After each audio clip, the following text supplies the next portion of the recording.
Guys, इस जमाने में अपने लिए जीने वाले लोग तो बहुत मिल जाएंगे, लेकिन दूसरों के लिए जीने वाले बहुत कम लोग हैं। इसी का एक एग्जाम्पल है बॉलीवुड सिंगर पलक मुच्छाल, जिन्होंने आज से 17 साल पहले अपने भाई के साथ ही सोचा था कि वो अपने दम पर बच्चों की हार्ट सर्जरीज करवाएंगी। और आज 17 साल बाद ऑलमोस्ट 1314 से भी ज्यादा बच्चों की हार्ट सर्जरीज वो अपने दम पर करवा चुकी हैं, और वो भी एकदम सक्सेसफुल।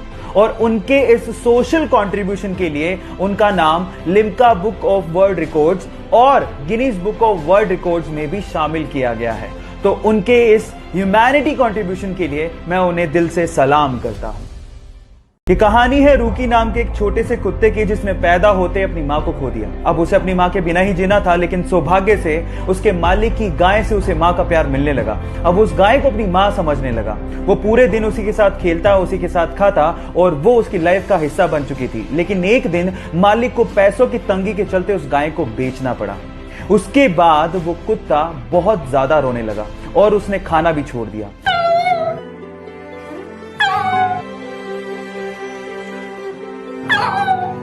लेकिन एक दिन वो सूंघता सूंघता उस गाय के पास पहुंच गया। ये देखकर कुत्ते का मालिक हैरान रह गया और उसने उस गाय को वापस लाने की सोची। और जैसे ही गाय को वो वापस लेके आए, वो कुत्ता भागता हुआ अपना प्यार उस गाय को दिखाने लगा। आपको इन बेजुबान जानवरों के इमोशंस को देख के कैसा लगा, एक बार चैट में जरूर लिखिएगा।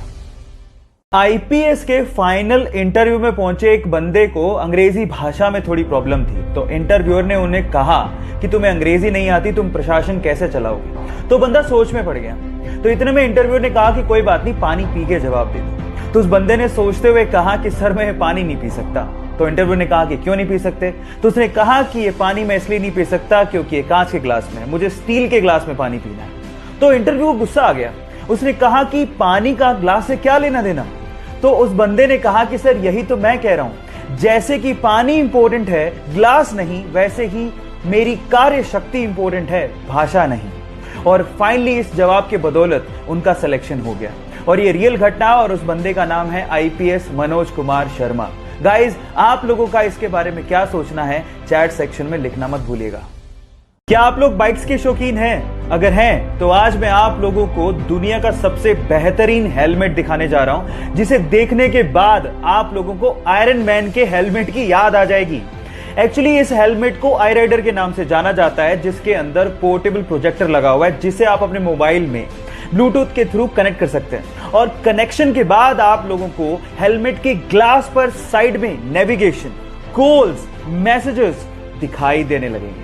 इसके अलावा इसमें एडवांस्ड स्पीकर लगा हुआ है, जिसमें हेलमेट के अंदर ही आप गाने भी सुन सकते हैं। गाइस, ये एडवांस्ड हेलमेट आपको चाहिए कि नहीं चाहिए, चैट सेक्शन में लिखना मत भूलिएगा। गाइस, आप लोगों ने सड़क पर चलने वाला स्कूटर तो देखा होगा, लेकिन क्या आप लोगों ने हवा में उड़ने वाला स्कूटर देखा है? देखना तो छोड़ो, शायद आप लोगों ने सुना भी नहीं होगा, बट ये बात सच होने जा रही है। चाइना के जुहाओ डेली ने लगभग $3 मिलियन खर्च करने के बाद और लगभग 1000 टेस्ट ड्राइविंग के बाद फाइनली एक फ्लाइंग स्कूटर बना लिया है, जिसे इन फ्यूचर हम लोग इंसानी ड्रोन के नाम से भी जानेंगे। गाइस, अगर आप लोगों को ये उड़ने वाला स्कूटर मिल जाए तो क्या आप लोग टेस्ट ड्राइव लेना पसंद करेंगे? चैट सेक्शन में लिखना मत भूलिएगा।